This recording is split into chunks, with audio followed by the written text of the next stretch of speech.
Beleza. Bom dia, bom dia, bom dia de novo para a gravação agora, né? Coisa boa que tá tudo certo. Gente, para quem é a primeira vez, de novo, repetindo, o chat é só para mim. Eu vou jogar a questão, vou dar um tempinho e aí vocês vão me mandando as respostas aqui no chat. Primeiro, só eu que vejo, ninguém vai ver se é alguma manota. E eu vou entendendo se eu posso ir, se eu espero mais um pouquinho, se eu seguro, tá bom? Ou não entendeu, mesmo depois da explicação, esse é o momento, entendeu? De vocês falarem, não entendi, explica de novo que eu viro de cambalhota aqui e dou um jeito, tá? A gente vai ver os módulos um ali, até a matéria que vocês viram, política monetária.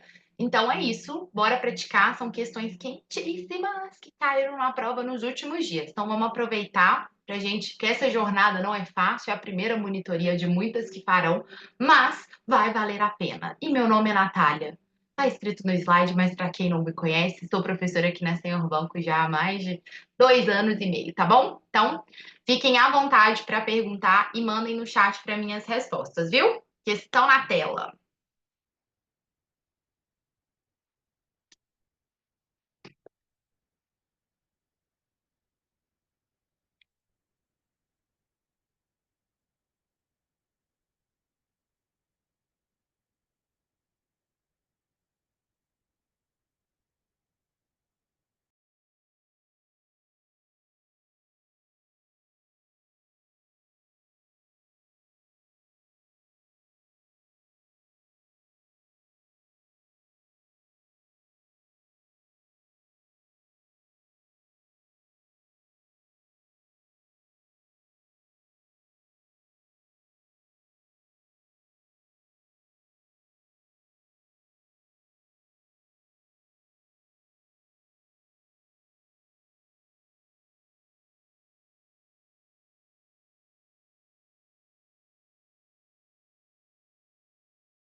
Bora lá? Já recebi bastante resposta aqui, a maioria correta. Então vamos, ó, vou pegar minha canetinha aqui.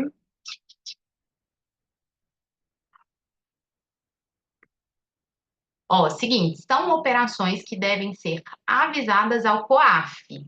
Aí, o que que a gente tem que tomar cuidado? Que o bancário surtado não lê esse exceto aqui, não. Tá escrito exceto, ou seja, quer saber, a gente vai ter três alternativas que estão falando que são operações que devem ser avisadas ao COAF e uma que não. E a gente vai selecionar essa que não. Cuidado, tá, gente? A gente sempre bate muito na tecla do exceto, do incorreto. Por quê? Porque a gente dá uma nota, entendeu? Eu tô falando por mim, eu já fiz questão assim que eu tava estudando para certificação, tava lá incorreta, aí eu fiz assim, ó, desse jeito. Falei, ai, gente, quem que cai nessa aqui tá escrito incorreto, de todo tamanho? E aí eu mó desdenhei, fui extremamente arrogante. Beleza, fiz a questão, tava fazendo um simulado grande, fiz tudo. Quando eu fui corrigir o que, que eu tinha errado, a questão. Porque normalmente a letra A é a questão certa. E como a gente, o costume ali de 60 questões que a gente faz, 55 ou 58 estão pedindo a correta, a gente tem um viés ali para a questão correta. Então tomem muito cuidado. Viu um exceto, viu um incorreto, viu uma coisa diferente, viu um não ali, marca, circula, escreve grande, para sua cabeça não te minar, beleza? Então, ó, quer saber o que não deve ser avisado ao COAF, ok? Porque pediu esse exceto aqui. Tá aqui no valor de 15 mil em espécie e tratando de uma operação suspeita. Aqui já falou que é uma operação suspeita, então tem que avisar o COAF. Isso aqui tem, mas quer exceto, o que não precisa de aviso. Depósitos em espécie durante vários dias seguidos no valor de 9.999. Por que isso aqui, gente? Por quê? A partir de 10 mil, você precisa, na verdade, já tem que fazer aquela CTE dentro do banco, né? Que é a transação de dinheiro em espécie. Então, já vai direto para o COAF. Então, aqui, precisa sim. Então, não é a nossa resposta correta, já que pediu exceto. Recebimento de transferência em conta corrente no valor de 120 mil. Opa, aqui é transferência, oriundo do exterior. Concorda que a transferência eu tenho rastreabilidade? Então, assim, a transferência não vai ser uma operação que precisa ser avisada, porque já está ali no sistema. Se precisar consultar, vai conseguir saber a origem. Então, essa aqui não precisa avisar o COAF e é a nossa, não precisa avisar, né? E é a nossa resposta correta. A D fala pagamento no boleto no valor de 70 mil em espécie, em nome do correntista. De novo, qual que é a dica aqui para as questões atreladas ao COAF, à lavagem de dinheiro? Envolveu a palavra espécie ou dinheiro em espécie, possivelmente vai ser suspeito. É claro que não é regra, mas na maioria das vezes, a alternativa ou a questão trouxe a palavra em espécie e é um montante ali expressivo, vai ser suspeito, porque hoje em dia ninguém transaciona tanto dinheiro na mão, ok? Então, a resposta correta nessa questão é recebimento de transferência, porque o recebimento dessa transferência não precisa ser avisado ao COAF, beleza? Agora, os demais, por se tratar de valores em espécie, valores altos, sim, beleza? Todo mundo na pegada aqui, entendeu?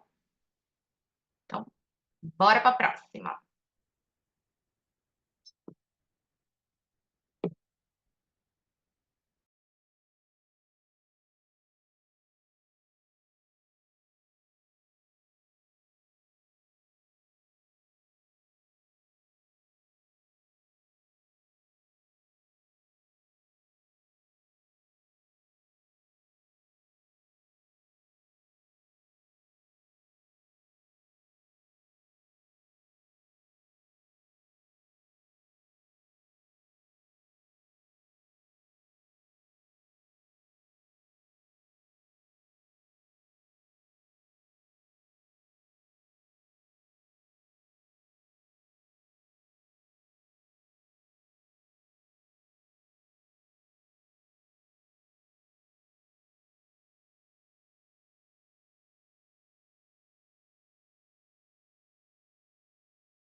Bora lá? Essa aqui, gente, do Jailson, é mestre para cair na prova, tá? Ela sempre cai, vocês vão lembrar desse nome. Olhem o que que eu estou falando com você, tá? Outra coisa, gente, dica de milhões aqui para quem já fez a prova, para quem já foi aluno. Esses primeiros módulos, eles são mais tranquilos. Para quem fez a CPA 20 recente ou para quem já fez a CPA 20, repete-se muita coisa, porque ali 70%, 60%, 70% da CEA é CPA 20. que é muita teoria. Então, você precisa gabaritar essas questões do início. Às vezes, a gente cai na pegadinha, mas a matéria não é difícil. Depois começa a dificultar um pouquinho, entra um pouquinho de contas. Então, para quem não tem facilidade, vai sentir um pouquinho.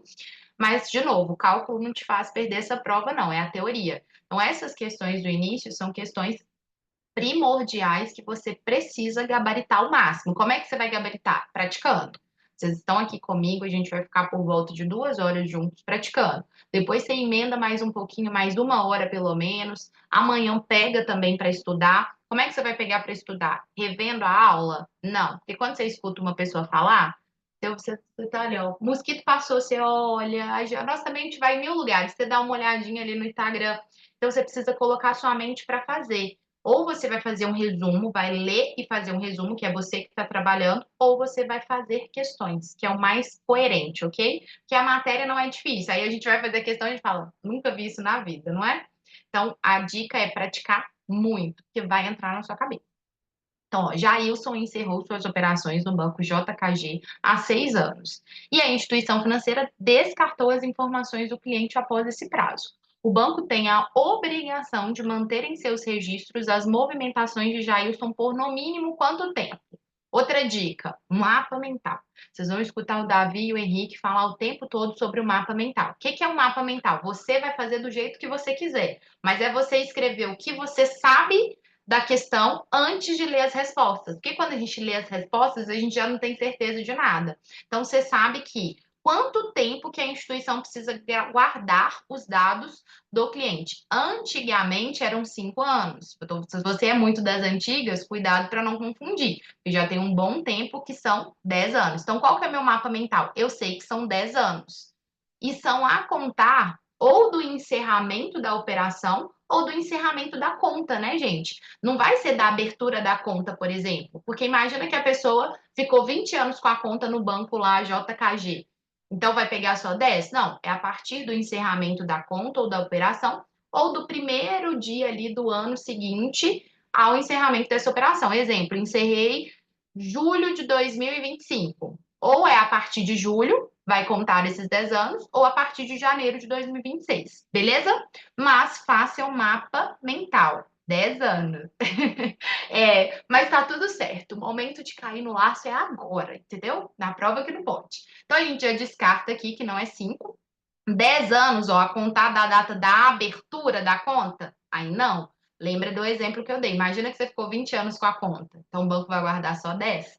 Não. 10 anos já contado primeiro dia do ano seguinte ao encerramento da conta ou término da operação. Ou o próprio término da operação, beleza?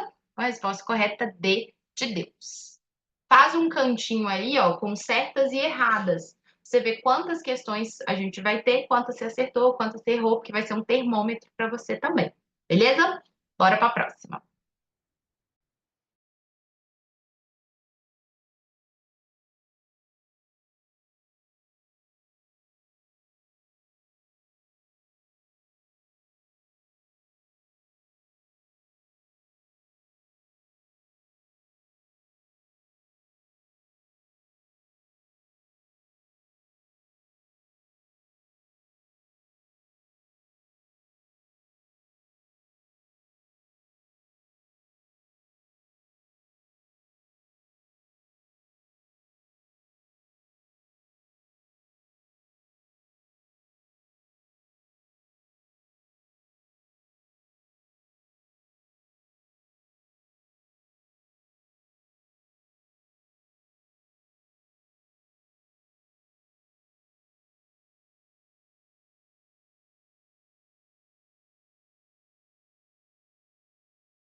Bora lá ou vocês querem mais um tempinho? Se eu estiver muito acelerada, vocês falam também, viu, gente?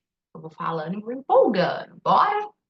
Se não conseguir fazer também, se der branco, manda aqui pra mim no chat que aí eu consigo ver se eu posso ir, se já tem mais gente que de fato às vezes não conseguiu, tá? Valorização do real frente ao dólar causa na economia. Dica do mapa mental desse tipo de questão, gente. É sempre você fazer as setinhas, que provavelmente o Davi fez com vocês aí em sala de aula, tá? Se não fez, eu vou reforçar aqui. Se o real está valorizado, o dólar é o contrário, né? O dólar vai estar desvalorizado. Aí a gente tem que aprofundar um pouquinho mais, gente. Na CPA 20, às vezes até cola você dá uma decoreba e aí você vai. Na CEA, o negócio é mais embaixo. Então, ou te pergunta direto, que é mais tranquilo, ou vai te dar um caso, vai te explicar um conceito ali, você vai ter que entender. Então, de fato, isso aqui é um conceito muito importante que vocês precisam entender, ok? Normalmente, quando pergunta ou quando fala de valorização de real ou dólar, sempre vai te perguntar de exportação, importação e conta turismo. Sempre vai ter um desses, ou vai ser os três, ou vai ser um deles, ok? E aí a gente precisa entender o que é cada um. O que é exportar? Quando você exporta um arquivo do seu computador, você está colocando ele em outro lugar. Então, quando você exporta, você está vendendo para fora. Então, é o Brasil vendendo para fora. Aí coloca você. Vamos entender aqui. Imagina que você está vendendo para fora e o dólar era R$ 2, o dólar era R$ 6.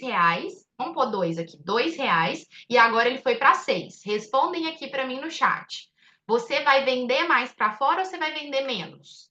Se o dólar estava R$ 2 e agora ele foi para 6. Você vai querer vender mais para fora porque você vai receber em dólar. Então você vai vender mais ou vender menos se ele tiver ido para 6? O que vocês acham? Mandem aqui para mim no chat. Vocês estão aí? Você vai vender mais, exatamente, porque você vai ganhar mais, ok? Que antes você estava ganhando R$ 2 para cada dólar lá, agora você está ganhando 6. Então, o que isso significa? Que se o dólar está alto, está valorizado, vai favorecer as exportações. E o contrário também é verdadeiro. Imagina aqui, ó, que é o cenário da questão, né?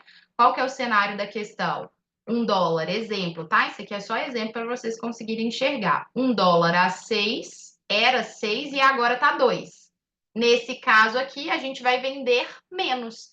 Então, você vai desfavorecer as exportações. Importação é sempre ao contrário de exportação. Então, se você exportação é vender para fora, importação é a gente trazer. Se o dólar estiver muito alto, a gente não vai comprar lá de fora. Agora, se o dólar estiver barato, nós vamos comprar da Shein? Nós vamos comprar as roupinhas lá, tudo de fora? O que vocês acham? Nós vamos comprar mais, não vamos? Se o dólar estiver barato, porque a nossa moeda está valorizada. Então, neste caso aqui, ó, mas aqui é só para vocês entenderem, tá? Se você entendeu exportação, não precisa quebrar muito a cabeça, não. Se exportação está caindo, importação está subindo, tá? Aqui é mais para vocês entenderem. E o que é conta turismo, Natália? Conta turismo é a galera lá de fora vindo gastar o dinheiro deles aqui.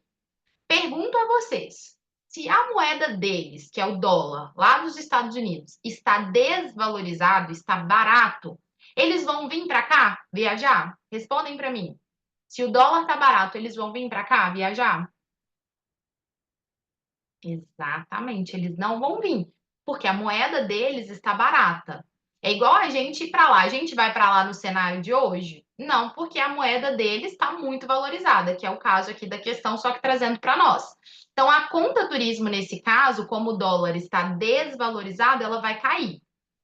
Aqui eu expliquei bonitinho o que que é. Qual que é a dica para você não se confundir na prova? Exportação anda junto com conta turismo. Então, se a exportação está caindo, a conta turismo está caindo.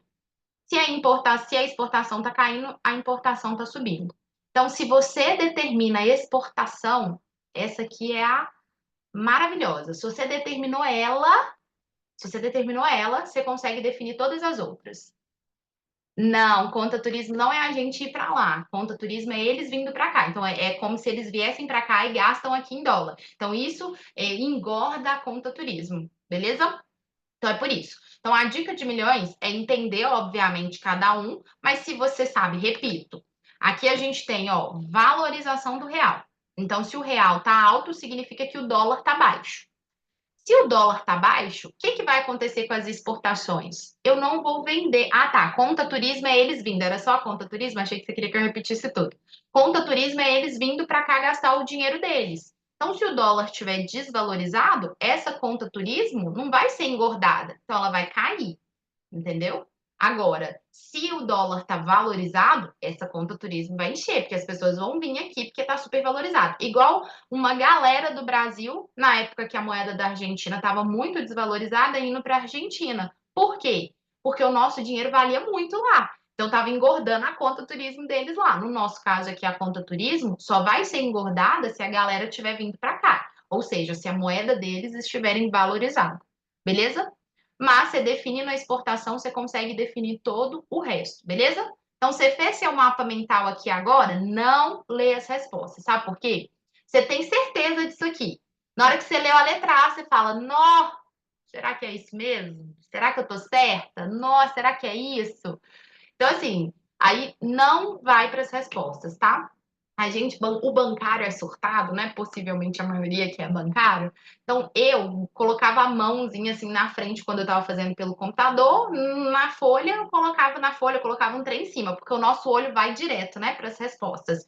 Então, tenta se privar, principalmente nesse início, para você entender como fazer o mapa mental e fazer antes de ir para as respostas, porque você vai ter uma assertividade muito maior. Beleza? Aí aqui veio e colocou uma palavra difícil ainda, né? Déficit. Quando sua conta está com déficit, sua conta está negativa, ok? Quando sua conta está com superávit, sua conta está positiva. Então, déficit na conta turismo? Sim, porque déficit está negativo, ou seja, está caindo. Então, tá certo. Só que aumento da exportação, a exportação também cai. Lembra, conta turismo e exportação andam juntos. A importação vai ser exatamente ao contrário. Ok? Então, não. Superávit na conta turismo? Não. Aqui também superávit na conta turismo tá errado. Então, sobrou AC, vai ter que ser AC, né? Déficit na conta turismo, sim. E diminuição na exportação. Resposta correta, C de Cristo. Todo mundo entendeu? Isso aqui com certeza vai despencar na sua prova. Todo mundo pegou? Quer que repete alguma coisa? Não? Bora? Estão muito acanhados. Conversa comigo aqui, pelo amor de Deus. Então, bora.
Bora lá?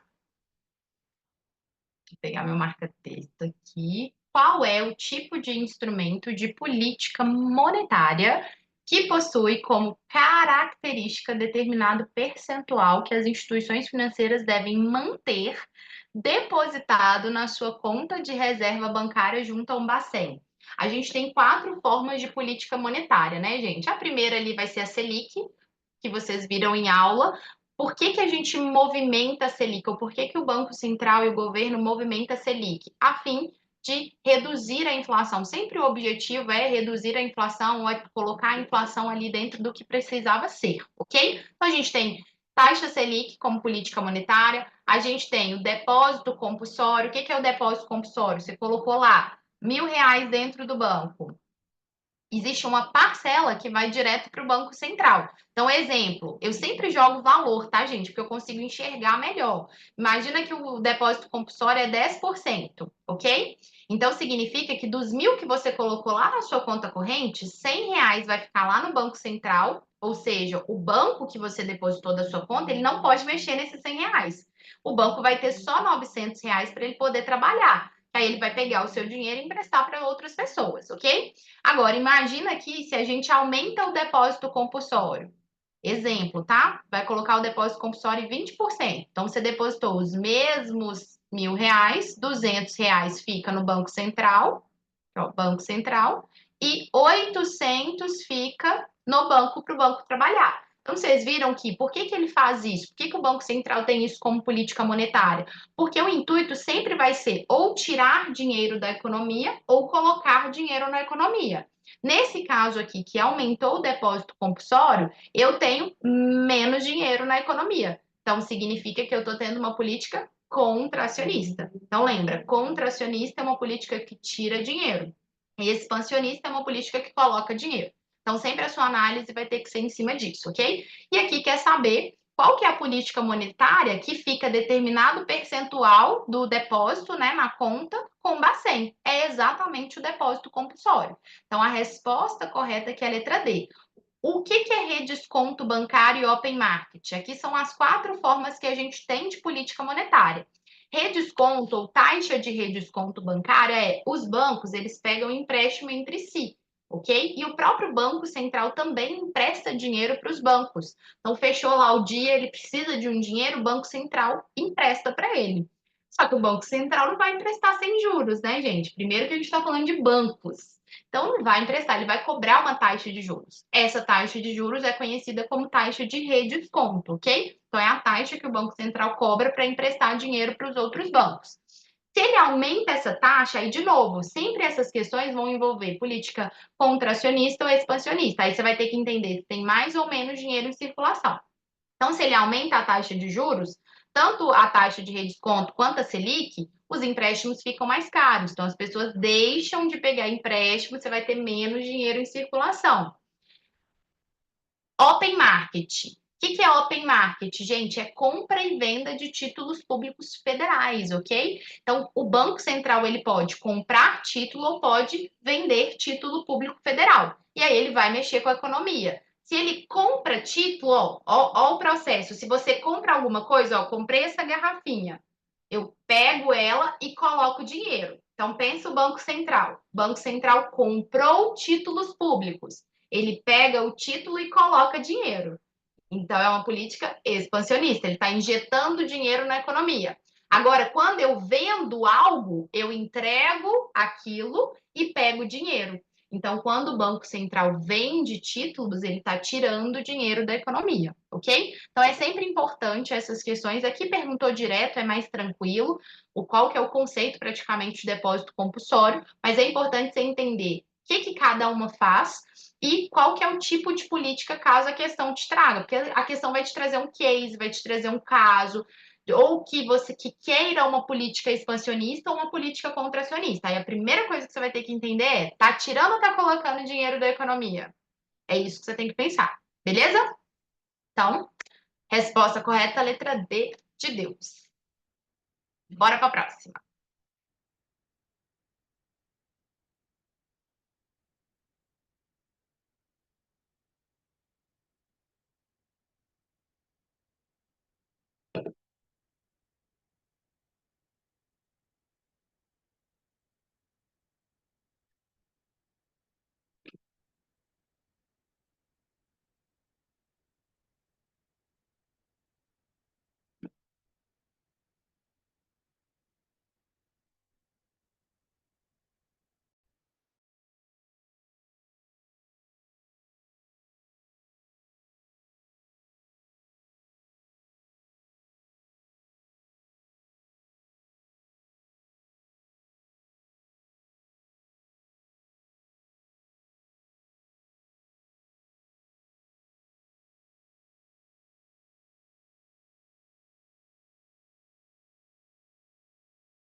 Bora lá?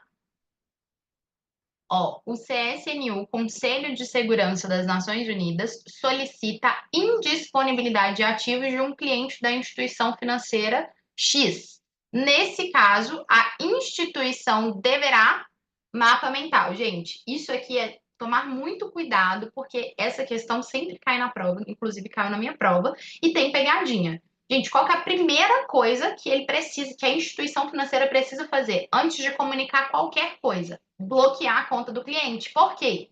Se ela vai comunicar os órgãos para depois bloquear, dá tempo da pessoa ir lá e tirar o dinheiro, né? Porque a pessoa que sabe que vai ter a conta bloqueada, a pessoa que vai ter a conta bloqueada, ela sabe. Então ela fica ali atenta o tempo todo. Se ela tiver um segundo de brecha, ela consegue rapar a conta. Então a primeira ação, escrevem aí para vocês não esquecer, a primeira coisa que precisa ser feita é bloquear a conta. Então bloqueia a conta. Depois que bloquear a conta, aí vai avisar os órgãos. Aí tem que comunicar os órgãos Bacen, CPM, Ministério da Justiça, COAF, todo mundo. Tem que comunicar todo mundo, beleza? Mas a chave aqui é: primeiro bloqueia imediatamente. Depois você comunica aos órgãos, ok? Então não é comunicar aos órgãos e depois bloquear, ou comunicar somente, ok? É sempre primeiro bloquear. Então a ordem aqui impacta e muito. Bloqueia a conta, depois avisa os órgãos. Resposta correta, letra A, de aprovados. Comunicar ao cliente jamais, né? De jeito nenhum. Beleza?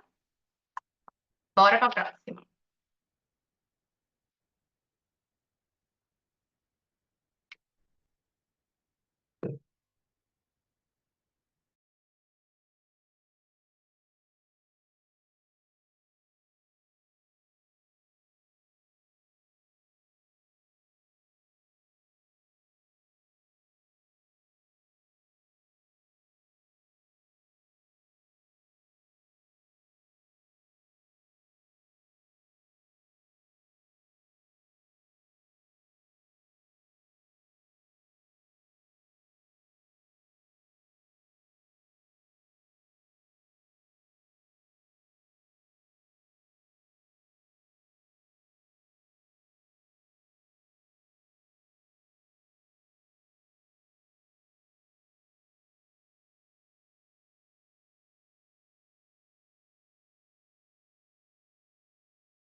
Bora lá? Ó, analise as seguintes situações. Aí, gente, a dica é que sempre quando tiver um, dois, três, inclusive, tem dois formatos de prova, tá? Então, se você tem alguma fé, você já vai começar desde agora. O que acontece? Tem uma prova que ela é extremamente extensa. Ela tem um, dois, três, um e dois, um e dois, três. Ela é bem extensa e cansativa, mas um nível de dificuldade menor, ok? Mas ela é extensa, ela é chata, ela é morosa, né? Porque o bancário não lê um e-mail direito, correto? A gente não tem tempo, na verdade, tem que vender tanta coisa que você recebeu o e-mail, você lê a primeira frase, a do meio, a última, entendeu? E boa, você faz aquela leitura dinâmica, é assim, né? Então, primeiro que a gente não tem tempo. E a gente morre de preguiça disso. Vê uma questão grande, você já fala, pelo amor de Deus, pra quê, né? E a outra prova ela é diretona. Ou você sabe ou você não sabe, entendeu? O que que é Bacen, o que que é CVM, o que que a CVM faz. Então, é bem direta.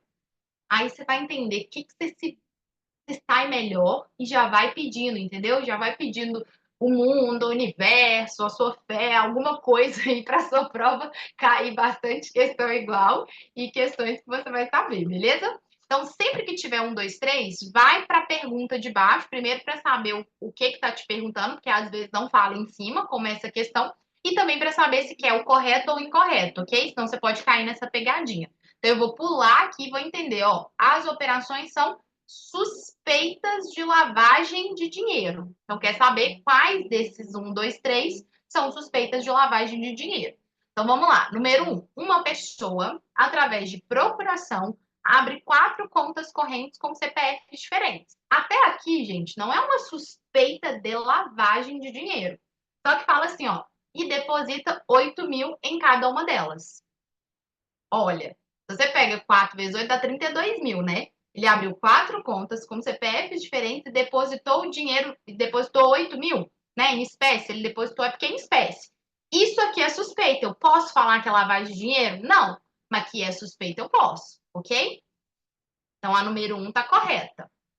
2. 6 pessoas de sobrenome diferente utilizam o mesmo endereço para correspondência. Se você marcou essa, em nome de Jesus, se você tiver 6 irmãos, qual que é o problema de vocês terem o mesmo endereço se você mora com o pai e com a mãe? Isso aqui não é suspeita, muito menos suspeita de lavagem de dinheiro. Pode ser uma casa com muita gente, pode ser uma república. Então, isso aqui não é suspeita de lavagem de dinheiro, ok? 3. Um cliente, que essa aqui vai definir tudo. A gente sabe que a 2 está errada, ó. Não é essa, não é essa. Não pode ser a D ou pode ser a A, que é o que ou me mandaram A ou me mandaram D. Pelo menos vocês estão no caminho certo, entendeu?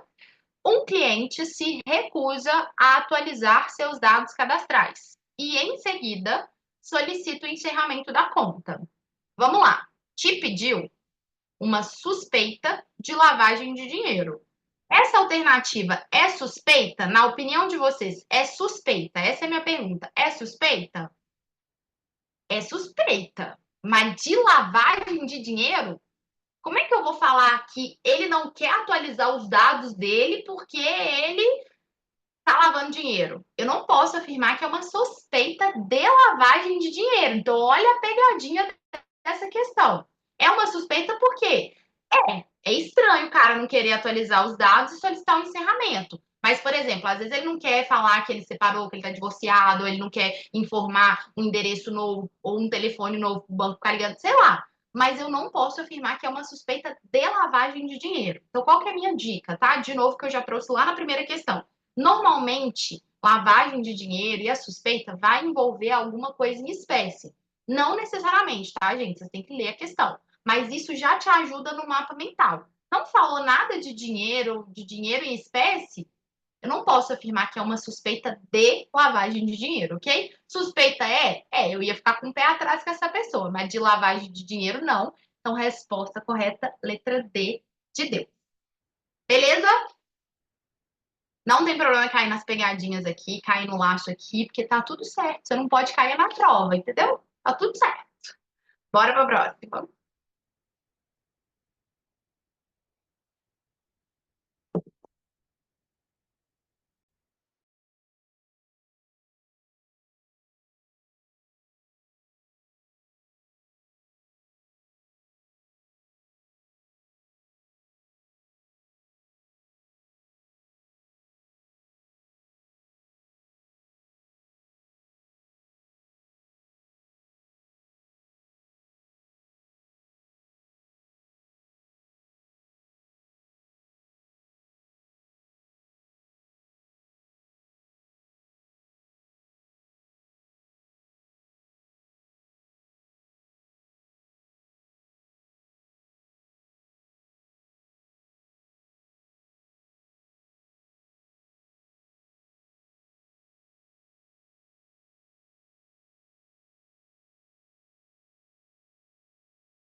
Bora lá? Essa aqui, ó. Eu sempre falo, gente, você pegou uma questão fácil, uma questão que você dominou, já manda pro universo, entendeu? Essa questão vai cair na minha prova. Já joga pro universo, porque você não deve, não teme, quem sabe, né? Vai que o universo disputa.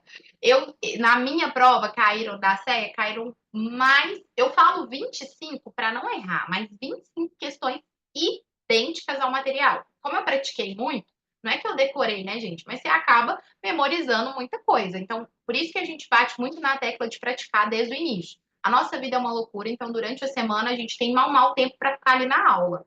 Mas tá no almoço, tá no banheiro, teve 2 minutos, 3 minutos, coloca uma questão para fazer e aproveita o final de semana para praticar bastante. Pensa assim, você vai se dedicar 1 mês e meio e vai tirar isso da reta, entendeu? E a certificação, ela abre portas. Eu sou prova viva disso. Eu saí do varejo, fui para o mundo de investimento por causa de uma certificação. Então, é você ter ela na hora certa, no momento certo. Beleza?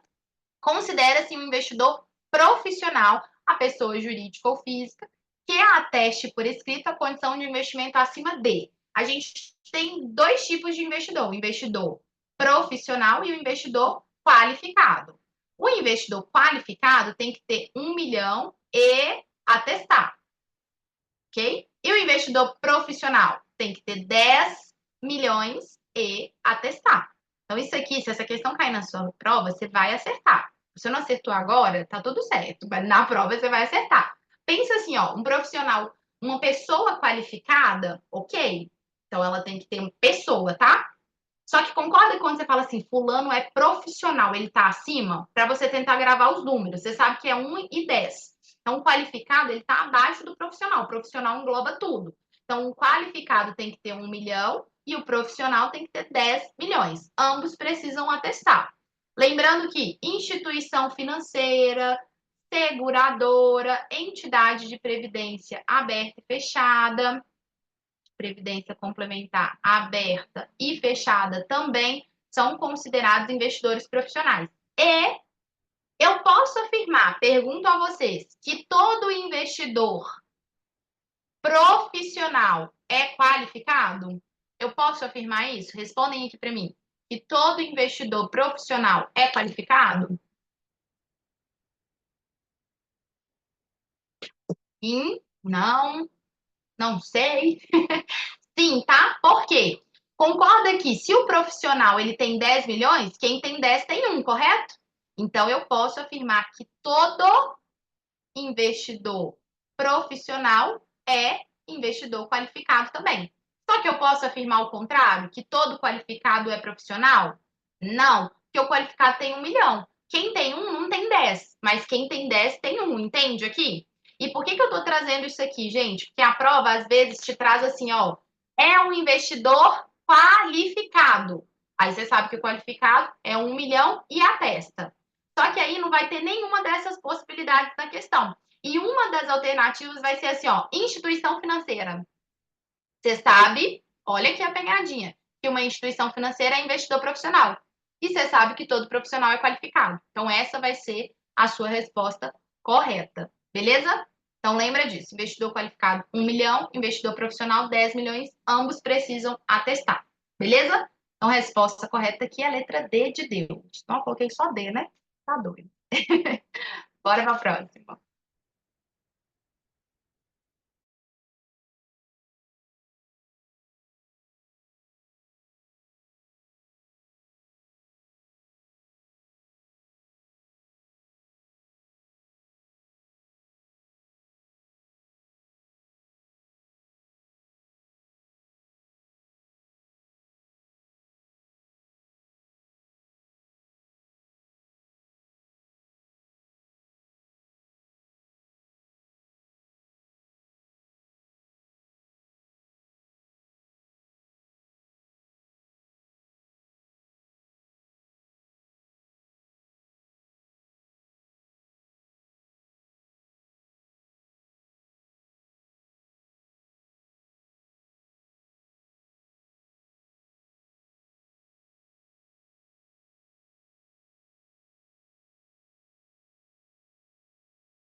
Bora lá?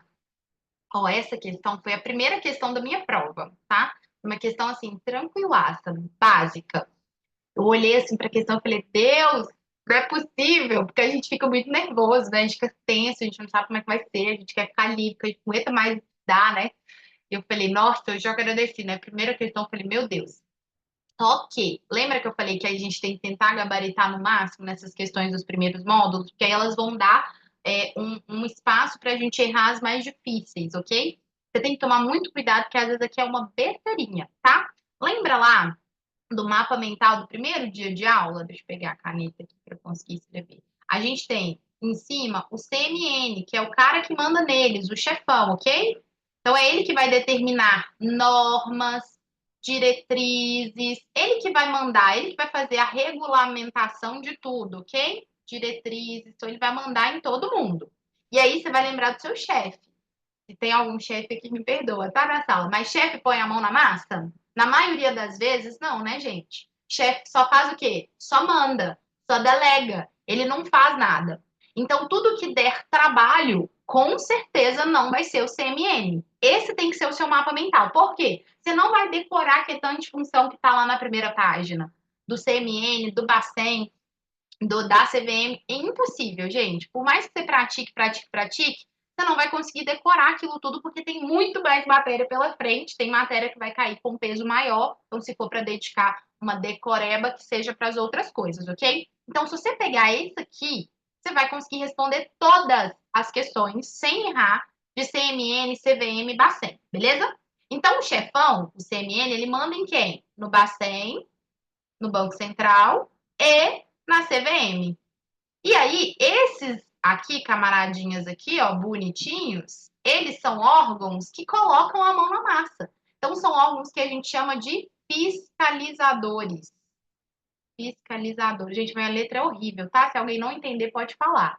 Fiscalizadores ou supervisores, tá? Pode vir com essas duas nomenclaturas. Supervisores. Ou seja, eles vão colocar a mão na massa, cada um com a sua função. Então, o Bacen, ele vai colocar a mão na massa olhando todas as instituições financeiras. Então, o que for instituição financeira, é o Bacen que vai regulamentar não, perdão, vai fiscalizar, vai supervisionar, é ele que vai falar assim, ó, por isso que a gente fala que o Bacen é o banco dos bancos. Você que está aí na agência, que trabalha em agência, que trabalha em banco, o cliente chegou e falou assim, cara, vou fazer uma reclamação no Banco Central. Você fala o quê com ele? Fala assim, não, vem cá, tem um pão de queijo para você, tem um cafezinho, não precisa disso, vamos conversar. Por quê? Porque a gente perde ponto, a gente perde colocação nas nossas metas, porque a gente toma ali uma reclamação do Banco Central, isso influencia muito o banco paga multa, enfim. Então, o Bacen cuida de tudo que é relacionado à instituição financeira. E a CVM, gente, a dica é tudo relacionado a investimentos, a dinheiro, ok? Aqui, ó, investimentos, dinheiro. Então, falou de investimento e coloca a mão na massa, vai ser CVM. Falou de instituições financeiras, vai ser Bacen. Então, esse mapinha mental te ajuda e te facilita muito na hora de responder esse tipo de questão. Lembrando que esse aqui não coloca a mão na massa. Então, a sua primeira pergunta é: o que está me pedindo na questão? Dá trabalho? Se der trabalho, não vai ser CMN. Ou vai ser Bacen ou vai ser CVM. Beleza? Fechado. Vamos lá. É possível conduzir a política. É possível, gente. É responsável por conduzir a política monetária. Pergunto a vocês: conduzir, seja o que for, dá trabalho ou não? O que vocês acham? Respondem aqui para mim no chat para ninguém dormir, entendeu? Daqui a pouco eu dou 10 minutinhos para vocês tomarem café. Conduzir dá trabalho? O que vocês acham? Sim, em nome de Jesus, se você falar que não, conduzir uma aula como essa dá trabalho? Claro que tá. Vocês vão me perguntar, eu montei o material. Então, pensa assim, então, conduzir, seja qualquer coisa que seja, dá trabalho. Então, vai ser CMN? Já vou descartar CMN. Ambima aqui também, em nome de Jesus. Não vamos colocar Ambima, né? Ambima não tem nada a ver. É um código de autorregulação de melhores práticas, beleza? Ou é CVM ou é Bacen. Política monetária tem a ver com investimento? Porque eu coloquei aqui só instituição financeira. Aí você vai falar assim, tá vendo, Natália? Não dá para responder com esse mapa mental, vai por eliminação. Política monetária tem alguma coisa a ver com investimento? Respondem para mim. Tem a ver com o quê? Com movimentação ali de tentar conter ou não a inflação. Então, quem faz a política monetária? Banco Central. Então, ó, quem é o responsável por conduzir a política monetária? Banco Central.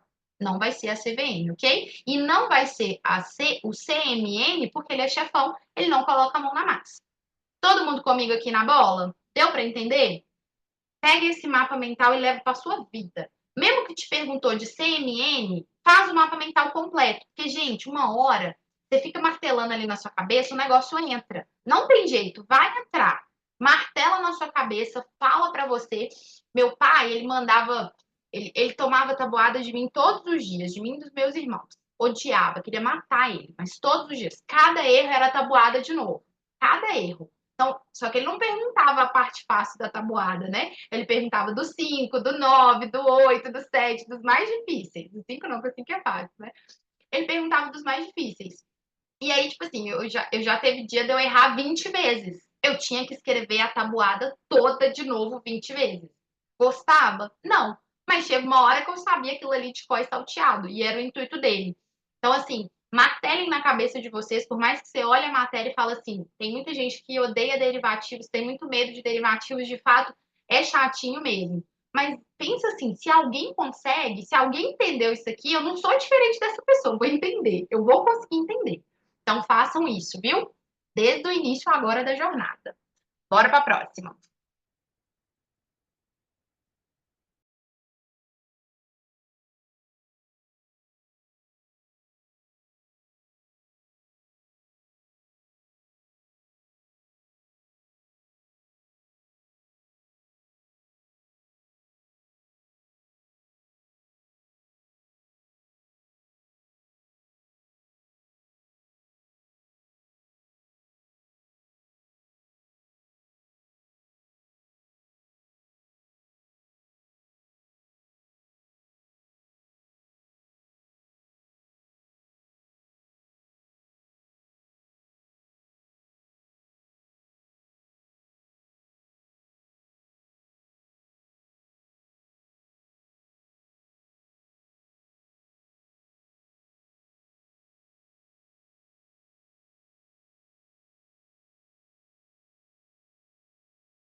Oi, gente, vocês não viram sobre os índices da Ambima ainda não? Na sala? Socorro, Deus. Então tá bom, vou responder essa aqui. Vamos lá, eu vou responder essa aqui, tá? Desculpa, então, foi uma nota minha, tá? Deletem. Foi no chutômetro? Vamos ver se tá bom de chute, hein? Vamos ver. Ó, vamos lá. Caso um investidor procure um fundo de renda fixa que vise replicar a evolução de uma carteira de títulos públicos indexados ao IPCA. Qual é o benchmark indicado? Vocês vão ver em sala ainda, tá? E vocês vão entender mais no detalhe, mas existem alguns índices da Ambima que refletem exatamente os títulos públicos federais. Esses índices são conhecidos como IMA. Tem o IRFM também, tá? Mas o principal é o IMA. Então, é um índice. O que é um índice, gente? Ele vai replicar alguma coisa. Então, a gente tem IMA B, a gente tem, não tem mais o IMA C, né? Mas a gente tem o IMA S, a gente tem IMA B5, IMA B2, enfim, vocês vão ver isso, mas todos têm a mesma função aqui. Hoje não tem mais o IMA C, tá? Mas ele era antigamente atrelado ao IGPM. Então, aqui, todos os IMAs e o próprio IRFM vão ser índices da Ambima que refletem, gente, os títulos públicos federais. É título público, só tem título público aqui. Tudo que tiver atrelado ao B, vocês ainda vão pegar essa dica. É B de quê? De Brasil. E no Brasil tem o quê? Inflação. E qual que é a inflação oficial do Brasil? Vocês ainda vão ver, tá? Mas é o IPCA. Então, tudo. Vocês vão ver, vocês vão estudar os títulos públicos federais. Se você vê a letrinha B, já tem que vir na sua mente. Opa, esse título aqui vai pagar IPCA mais alguma coisa. Então, o IMA-B é o conjunto de títulos públicos federais atrelados à inflação ou indexados à inflação. O que que significa?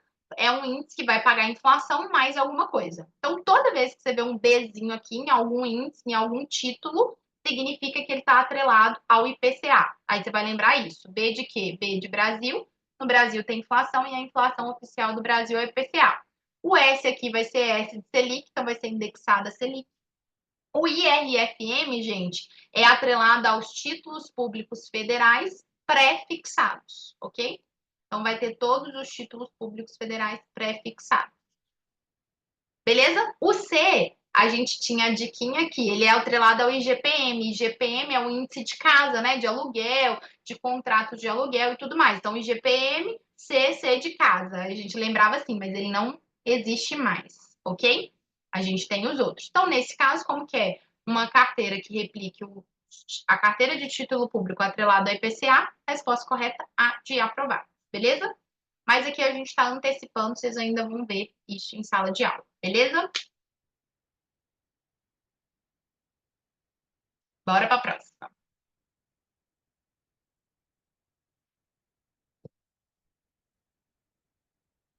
Vamos fazer essa e a gente vai para o intervalinho, tá? De 10 minutos para ir no banheiro, tomar um café.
Tudo é vontade de tomar café, gente? Vocês responderam aqui, ó. Tudo de bandeira. Não consegui nem colocar um emoji. Bom, vamos lá? Ó, um operador percebe uma quantidade significativas de ordens de compra de determinada ação, sinalizando uma tendência de forte valorização. Antecipando as ordens dos clientes, começa a priorizar ordens de compras dessas ações para a carteira da corretora que está vinculado. Essa prática é um exemplo de. Aí a gente sabe que o que a prova gosta mais é o insider trading e o front money. Então, gente, qual que é essa prática? Front money, correr na frente. Então, ele está antecipando as ordens dos clientes, priorizando as ordens da corretora. Então, ele está cometendo um crime, né? Esse crime é conhecido como front money. Beleza? Todo mundo que enviou aí acertou. Vamos para o intervalo? A gente volta 10h20, 10 minutinhos, para a gente respirar, tomar um café, jogar uma água no corpo, no rosto, no corpo não, né? No rosto, e a gente volta 10h20. Fechado? Então, espero vocês já já. Vou colocar aqui.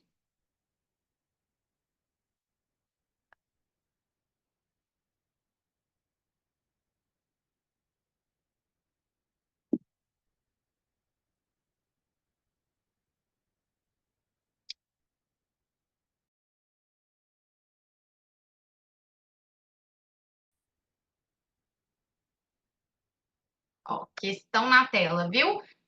Eu vou mandar um material para vocês no final, tá? Da aula, eu vou mandar no grupo com PDF, só com as respostas no final, tá? Então, para quem tá tirando print aí, não precisa não, que eu vou mandar tudo lá.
Bora lá?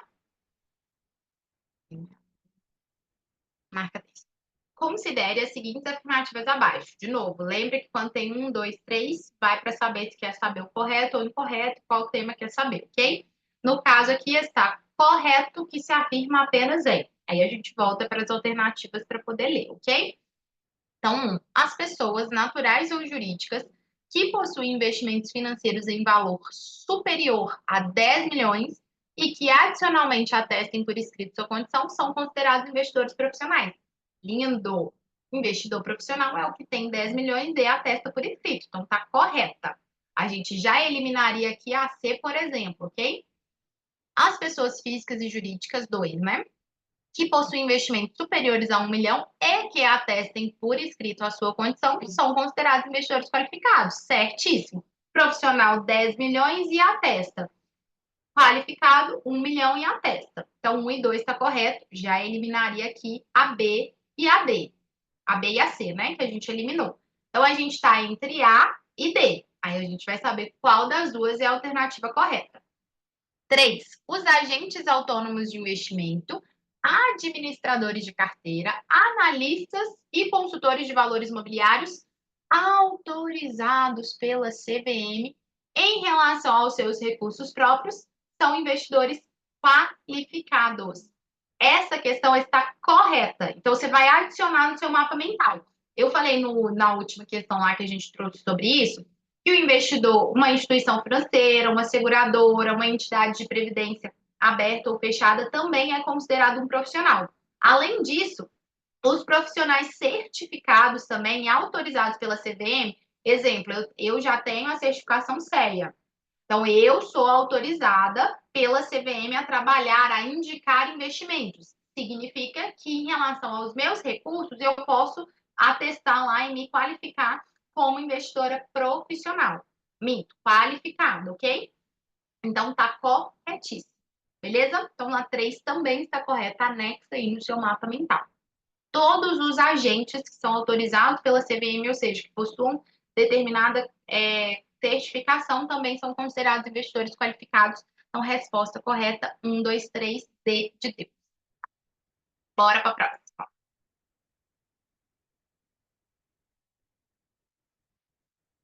Ó, perguntinha, precisa estar escrito em relação aos seus próprios recursos? Sim, tá? Porque é só em relação aos seus próprios recursos que ele é considerado investidor profissional. Minto, perdão, qualificado.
Estão afiadíssimos nessa aí, hein?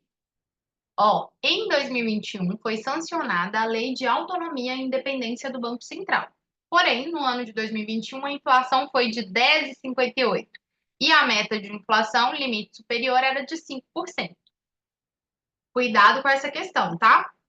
Conforme o artigo 11 da lei tal, o Bacen deve apresentar semestralmente relatórios de inflação e estabilidade financeira ao.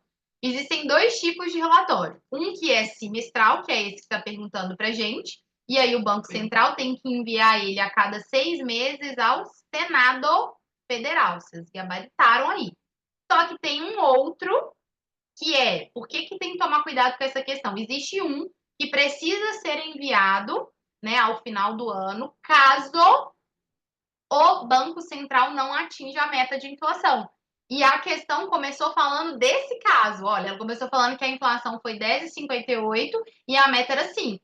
Então, quando o governo, né, não consegue bater a meta da inflação, ele precisa enviar um relatório justificando o motivo pelo qual ele não conseguiu atingir a inflação. Exemplo, pandemia. Inflação foi a mais de 8%, também não bateu a meta. Então, lá, eles precisam redigir um relatório contando por que que não bateu. No caso da pandemia, houve uma pandemia, algo que impactou tudo, que a gente estava esperando, beleza, por isso que não bateu a meta. Esse relatório, que é caso não bata a meta da inflação, ele é enviado ao ministro da Fazenda, ok?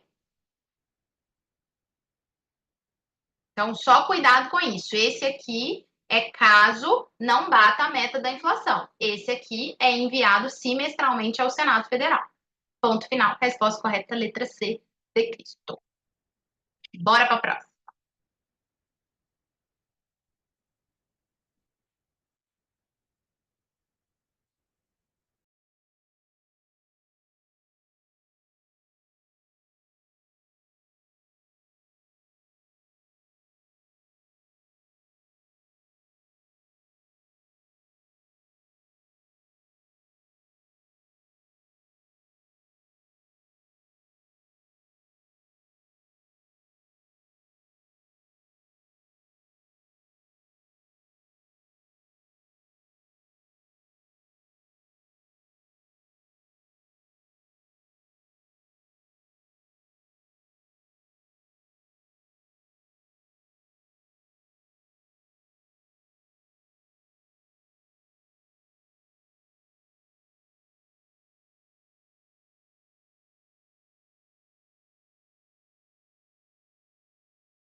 Bora lá?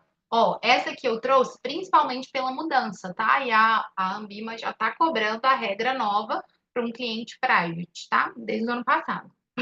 Ó, segundo o código da Ambima, para o mercado, qual o valor de referência para um cliente, para que um cliente seja private? O que que você tem que tomar cuidado, tá, gente? Não é o seu banco, porque cada banco tem um valor mínimo para o seu cliente ser private lá no seu banco. Aqui está te perguntando em relação ao código da Ambima.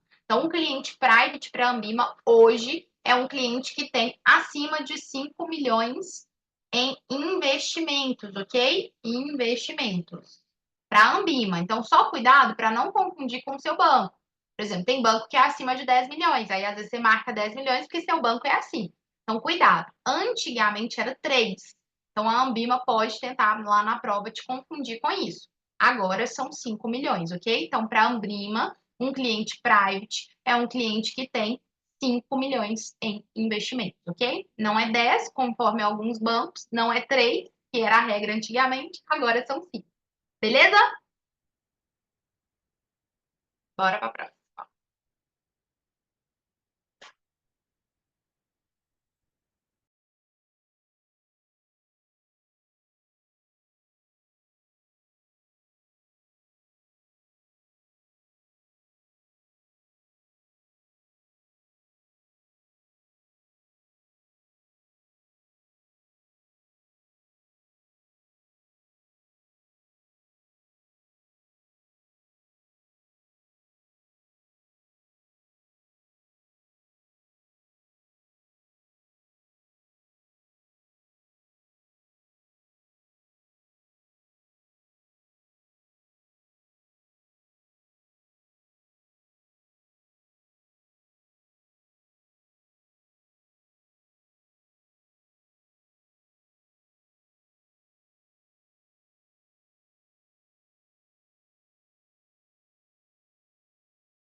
Ó, bora lá? Vocês estão demais, hein? Que é isso? Vai ser 100% de aprovado, entendeu?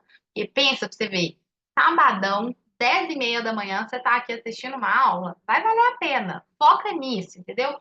Foca nisso. Vai ter sua certificação, vai conseguir sua vaga onde você quer, no tempo que tem que ser, você vai ficar livre. E aí, quando a gente vive essa jornada, a gente valoriza um profissional que tem a certificação, que você fala, cara, não é fácil, né? Não é fácil, mas vai valer a pena. Suponha que o Banco Central decida adotar uma política monetária expansionista para alcançar tal objetivo ele. Dica, novamente reforçando o que eu já trouxe para vocês. Uma política expansionista, o que o governo quer? O que o Banco Central quer? Dinheiro, mais dinheiro em circulação, ok? É isso que ele quer. Se fosse uma política contracionista, menos dinheiro em circulação, ok? Então, sempre, seja qual for a política monetária ou fiscal, tá? Vocês ainda vão ver a fiscal, vocês não pegaram. Sempre vai ser ou expansionista ou contracionista. Expansionista, mais dinheiro em circulação, ó, expandir, mais. Então, mais dinheiro em circulação. Contracionista, contrair, menos dinheiro em circulação. Então, você vai analisar cada um. Não tente decorar todos, porque é muita coisa, gente. Vocês estão só no começo. Ainda tem uma jornada muito grande. Então, você não vai conseguir decorar tudo, ok? O que der para você levar de macetinho, de maldade, de tentar de fato entender para você raciocinar na hora da prova é melhor. Aquilo que não entra na sua cabeça de jeito nenhum, aí você usa para decorar, entendeu? Você vai sendo estratégico ali para conseguir garantir a sua certificação. Então, beleza, vamos lá. Letra A, diminuiria o compulsório sobre o depósito à vista dos bancos, aumentando assim o multiplicador bancário e a capacidade dos bancos de oferecerem crédito. Eu, Natália, dou aula há mais de 2 anos e meio, vivo isso aqui todos os dias e eu não sei responder rápido, gente. Eu preciso sempre fazer a minha. E eu prefiro não acreditar, eu sempre brinco com os alunos, não confie em você, porque você pode se jogar no buraco. Então, assim, façam a simulação, não deixa de acertar uma questão dessa, não, porque é questão boba que dá para você garantir, ok? Não tem problema se você tiver errado aqui. Mas depois que você pegar as dicas, lembra disso. Não responde rápido, porque a sua cabeça vai te jogar no laço, beleza? Então vamos lá. Tenho R$ 1.000 para depositar. Aí quer saber que se diminuir o compulsório, eu quero saber se eu estou colocando mais dinheiro ou não. Que aí eu vou saber se minha resposta está certa ou não. Então imagina que era 10%. Vamos pôr 10, que era 10%, ou seja, ficava sempre o Banco Central, ó, acompanha comigo, e 900 para o banco emprestar, ok? Agora está falando que diminuiu o compulsório. Então, vamos colocar o compulsório 5%. Significa que vai ficar R$ 50 para o Banco Central e R$ 950 para o banco. Pergunto a vocês, agora, nesse novo cenário que diminuiu o compulsório, eu tenho menos ou eu tenho mais dinheiro em circulação? O que vocês acham? Mais, exatamente. Eu tinha 900, agora eu tenho 950. Então, diminuir o compulsório é uma política expansionista, porque vai ter mais dinheiro em circulação. Então, de cara aqui, nossa resposta já está certa. Então, já vai ser letra A, ok? A B fala vender título público. Aí, gente, eu ficava igual doida na minha prova, assim, ó. O povo que devia ver eu fazendo prova, não, tá doido, tá tendo alucinação. Aí eu ficava assim, ó, vender título público. Peraí, vender. O Banco Central ficava desse jeito, ó. O Banco Central vende, então peraí, ele está entregando o papel e está pegando dinheiro. Então, ele está tirando dinheiro da economia, ou seja, menos dinheiro em circulação. Então, não é a minha resposta correta. Aumentar a taxa de redesconto nas operações de redesconto de liquidez aos bancos. Gente, aumentar a taxa de redesconto. O que é a taxa de redesconto? O Banco Central empresta dinheiro para os outros bancos. Se a taxa era 1% e foi para 3%, vocês acham que o banco vai pegar mais empréstimo ou menos empréstimo com o Banco Central, se a taxa aumentou? Igual a Selic agora também. A Selic aumentou, os empréstimos vão ficar mais caros. O empréstimo está mais caro, exatamente. Então, os bancos não vão pegar. Se os bancos não vão pegar, não vai ter dinheiro em circulação. Então, aumentar a taxa de redesconto também, ó, tá tirando dinheiro da economia. Diminuir a carga tributária não é a letra D, porque carga tributária aqui vai entrar dentro da política fiscal. E aqui te pediu uma política monetária, ok? Por isso que não é a resposta letra D. A resposta correta A de aprovar. Beleza? Isso aí, menos empréstimo, menos dinheiro circulando. Exato. Bora para a próxima.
Ó, vamos lá?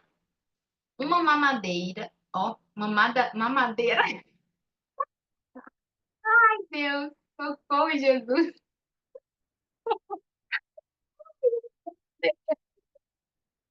Ai, eu dando uma nota, como sempre.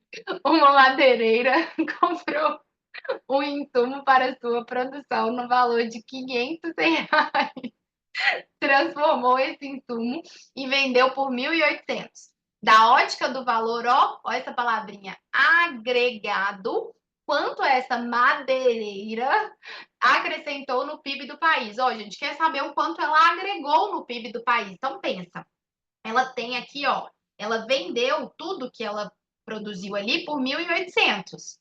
Só que ela comprou o insumo, que é a madeira lá para usar, por 500. Então você quer saber quanto que de fato essa madeireira e não uma madeira, né, acrescentou no PIB? É só você fazer tirar a obra-prima aqui, né, um insumo que ela utilizou. Então vai ser R$ 1.300. Então essa madeireira acrescentou, agregou no PIB do país R$ 1.300, ok? Essa questãozinha sempre cai na prova, ok? Vocês vão fazer uma outra também, que normalmente cai na prova. As duas costumam cair. Se cair questão de PIB, sempre cai ela, tá? Mas é importante entender aqui o raciocínio. É simples, mas às vezes dá uma bugada na mente, né? Beleza? Bora para a próxima.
Ó, vamos lá? Variação cambial ou entrada barra saída de capital estrangeiro impacta mais qual índice? Aí a gente sabe que tem um índice que é varejo, tem um índice que é atacado, ok? O índice varejo é o IPCA. Então, o IPCA é considerado o índice de preços, né, do consumidor amplo, varejo. E o IGPM é considerado atacado. Pergunto a vocês, quando o preço do tomate sobe, ele sobe primeiro e com maior impacto no supermercado da sua casa ou lá no Ceasa? Respondem aqui para mim, onde que ele vai impactar mais e vai impactar em primeiro lugar? Ceasa, porque o Ceasa é o que? O atacado. Então, primeiro impacta no atacado e, obviamente, vai impactar com maior peso para depois impactar o varejo, entende? Então, toda vez, aqui a prova sempre traz relacionada ao dólar ou a entrada de moeda estrangeira ou não, ok? Então, se impactou, seja qual for o item, vai impactar primeiro o IGPM, que é atacado, para depois impactar o varejo, que é o IPCA, beleza? Então, a resposta correta aqui, IGPM. Se cair na sua prova, você vai levantar a mãozinha para o céu e agradecer. Bora para a próxima.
Vamos lá? Ó, o código de autorregulação da Anbima, ó, cuidado com isso aqui, para certificação continuada. Normalmente, gente, a Anbima sempre cai muitas questões, a gente não dá tanta atenção, mas cai muitas questões do código da Anbima, tá? Então você tem que ficar muito atento. Eu sempre trago as palavrinhas chaves da Anbima. Toda vez que falar de código de autorregulação da Anbima, vai envolver as palavras de transparência, concorrência leal, ó, transparência, concorrência leal,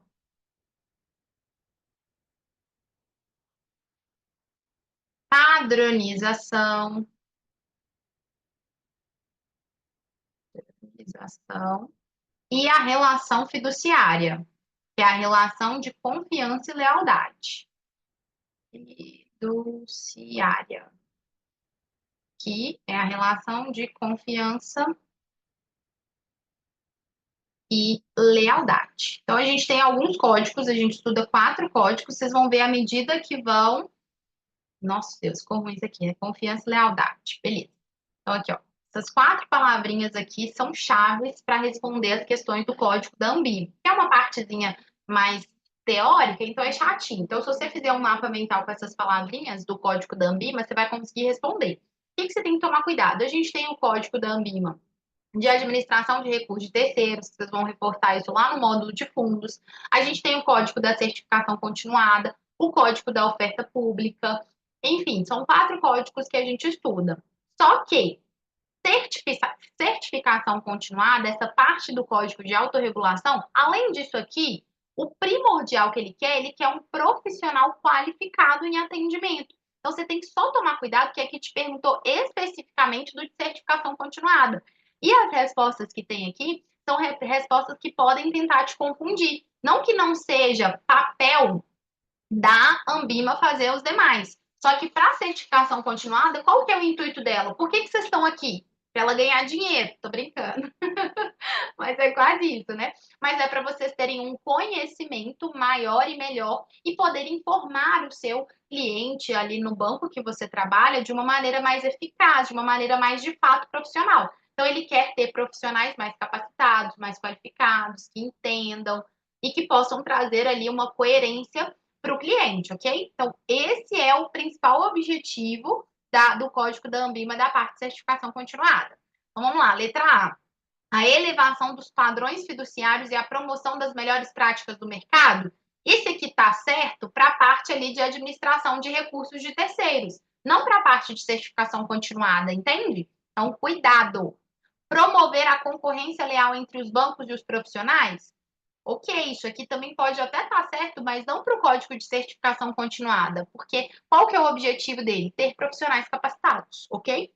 Buscar a permanente elevação da capacitação técnica de seus profissionais? Lindo! Essa é a nossa resposta correta, ok? A D fala dar transparência ao mercado de fundos de investimento. Isso aqui também está certo, mas dentro do código de administração de recursos de terceiros, tá? Porque fundos de investimento nada mais é do que isso. É a administração de um recurso que não é do banco, que é de outras pessoas, ok? Então, a resposta correta é a letra C, de Cristo. Lembra desse mapa mental aqui que ele vai te ajudar muito. Só cuidado, quando te perguntar da parte aqui de certificação continuada. Beleza? Vamos embora para o próximo.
Essa aqui é levantar a mãozinha pro céu, né? Já tô falando desde agora. Você já manda pro universo toda questão que você achar fácil e acertar de primeira, que for tranquilo para você, entendeu? Para já jogar para o universo para cair na sua prova. Você fala assim, eu estou pronta, pode cair na minha prova, ok?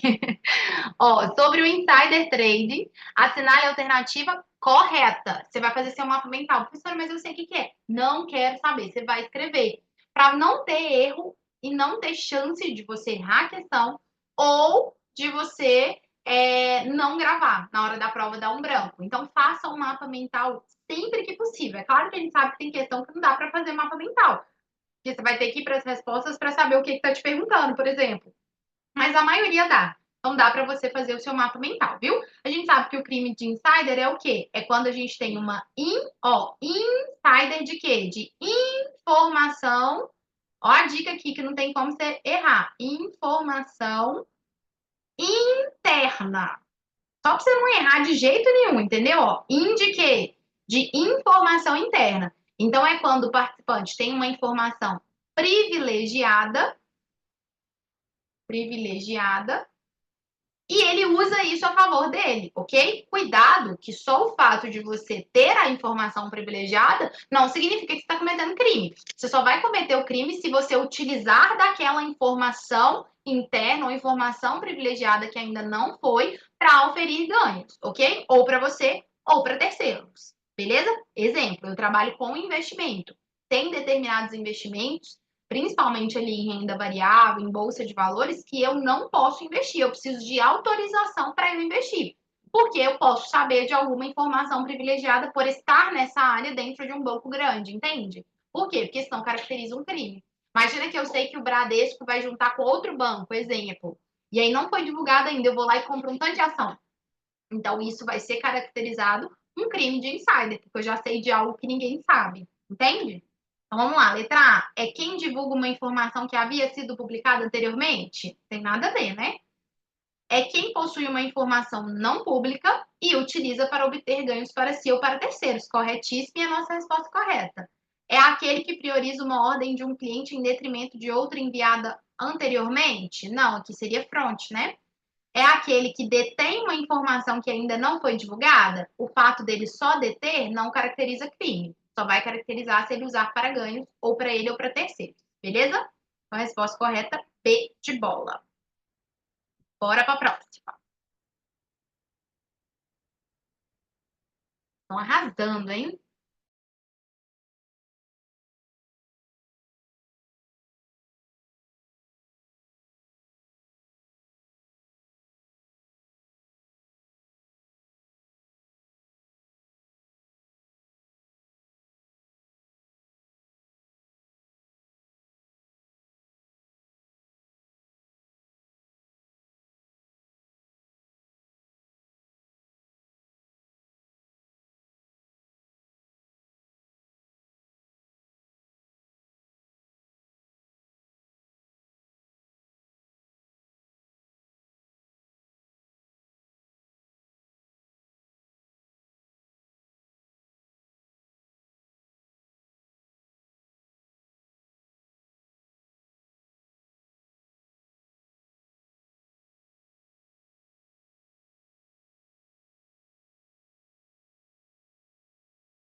Bora lá? Teve um cadinho de dúvida. Ó, bom, vou pegar meu marca-texto. Em um cenário no qual existe uma desvalorização da moeda local, as consequências naturais esperadas para importação, exportação e turismo estrangeiro, respectivamente, é de A. A professora falou para gravar exportação, importação e contra-turismo. Ela não falou nada de turismo estrangeiro. O que que é isso? Ok. Vou acrescentar, vamos acrescentar no nosso mapa mental turismo estrangeiro, porque pode ser que a prova te traga uma questão igual essa, ok? E aí eu vou explicar o que que é o turismo estrangeiro. Mas, de novo, sempre façam as setinhas, porque vai ajudar muito nesse tipo de questão, ok? Se você errou o turismo estrangeiro, eu vou aceitar, mas você tem que ter acertado o resto depois da minha dica que eu dei. Eu sempre uso o real e o dólar. Nesse caso aqui não falou qual que é. Então vou pensar assim, desvalorização da moeda local. Então desvalorização do real. Se o real está desvalorizado, o dólar vai estar valorizado, ok? Pronto, fez sua setinha? Agora a gente vai responder o que a gente sabe. Exportação, importação e contra-turismo. Eu vou explicar o que que é o turismo estrangeiro, tá? Vou escrever ele aqui, mas vou explicar ele. Turismo estrangeiro. Então, exportação, gente, tá vendendo para fora. Se o dólar tá alto, vai favorecer ou desfavorecer a exportação? O que que vocês acham? Exportação é o principal, você tem que entender ela. Se o dólar tá mais caro, você vai vender mais para fora, porque você vai receber mais. Imagina, você vende aqui, você vai vender um pacote de arroz a US$ 10. Se o dólar está R$ 6, você vai ganhar R$ 60. Então, você está ganhando mais. Se você for vender aqui, por exemplo, você vai vender por R$ 30. Então, você está ganhando muito com a exportação, ok? Então, é isso que você tem que pensar. Então, dólar alto favorece as exportações. E eu sei que exportação anda junto com conta turismo. Então, vai favorecer a conta turismo também. O que é a conta turismo? O cara gastando o dinheiro dele aqui. Se a moeda dele está valorizada, está mais cara, ele vai vir mais para cá. E a importação é exatamente ao contrário. Pronto. Você sabe que vai aumentar a importação, diminuir importação e aumentar a conta turismo. Agora, o que é o turismo estrangeiro?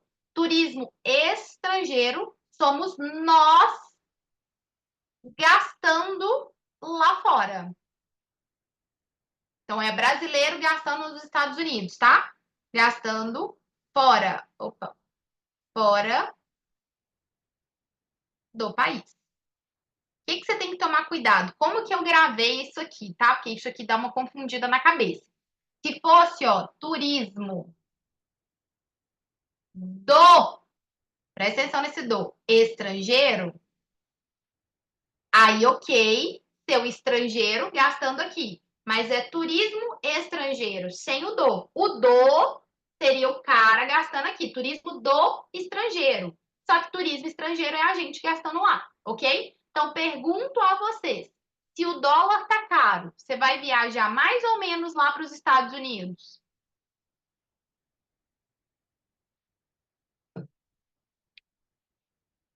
Vocês estão aí, gente? Vai viajar mais ou menos? Respondem para mim. Menos.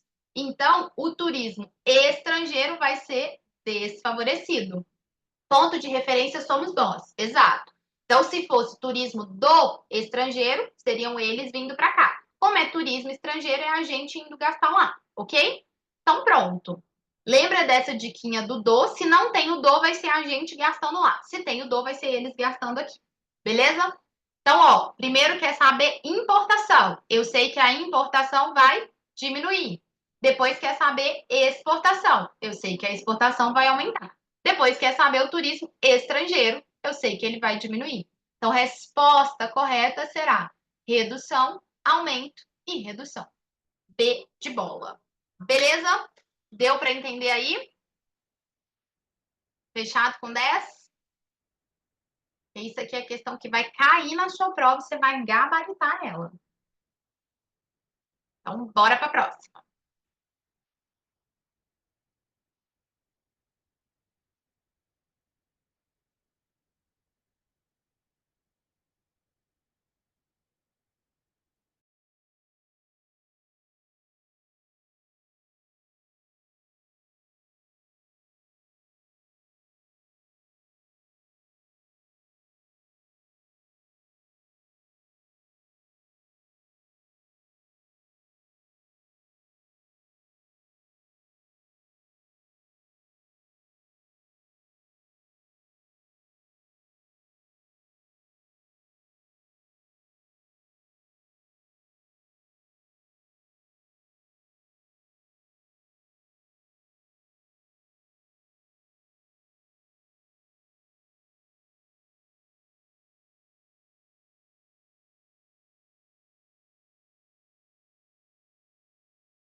Bora lá para a nossa última questão. Vou liberar vocês.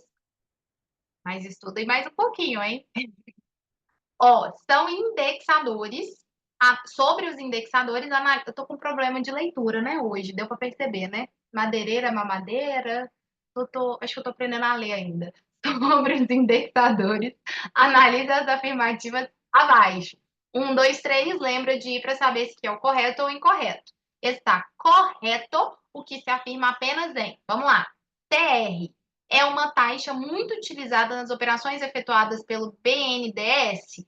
Não. Por quê? Porque o BNDES é o Banco de Desenvolvimento. Então, ele utiliza a taxa de longo prazo. Então, tem a TJLP, que é a taxa de juros de longo prazo. Ele utiliza um pouco da taxa financeira básica, também da taxa básica financeira de juros, mas a TR, gente, é a principal taxa ali utilizada para remunerar a poupança. Então, lembra, a TR tem a taxa básica de juros, que é a média, ó, quem lembra do conceito de TR? Ela é a média das negociações dos títulos públicos federais pré-fixados, ok?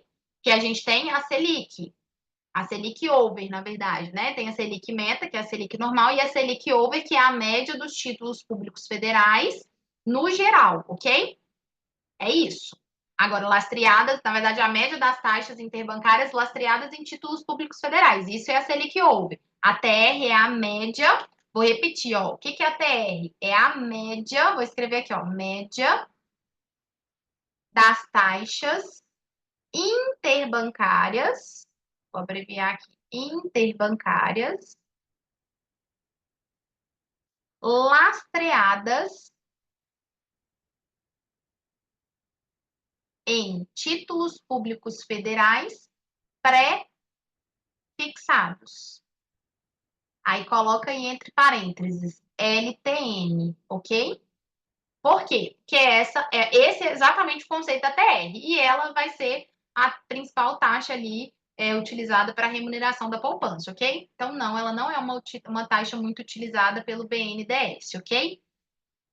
E a diferença da TR para Selic Over é que a Selic Over, escrever aqui também que foi o que eu falei, tá? É a média das taxas interbancárias,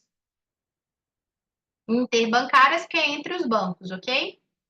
Lastreadas em títulos públicos federais. Aí aqui é no geral, ok? Então a diferença é que o Selic Over utiliza tudo, utiliza título público federal pós e pré. A, a TR utiliza só os pré-fixados, que são a LTN, ok? As LTN. Beleza, então a número 1 tá errada, você já conseguiria responder todas as outras. Você já conseguiria responder a resposta correta, porque aqui tem um, aqui tem um, aqui tem um. Então a resposta correta é a letra A maioria acertou, ok? Então vamos lá. IGPM é um índice de inflação muito influenciado pela variação de preço do atacado. Correto. IPCA é um índice de inflação muito influenciado pela variação nos preços do varejo. Corretíssimo, resposta correta 2 e 3. Vou terminar o material aqui e mando para vocês, tá? Feliz 2025 para vocês também, que seja um ano de muita conquista aí, de muita certificação, muitas coisas boas, ok? Tem que aplicar o redutor para chegar à TR ainda. Tem sim, viu, André? Certíssimo. Que a fórmula da TR é taxa básica de juros menos o redutor, ok? Mas obrigada pela participação de todos, arrasaram na participação. Estudem bastante, contem comigo, mandem as dúvidas. Estou no grupo, estou on, estou à disposição de vocês, viu? Um beijo para vocês. Bom descanso. Tchau, tchau. Vocês são lindos demais. Fiquem com Deus, viu? Beijo, beijo.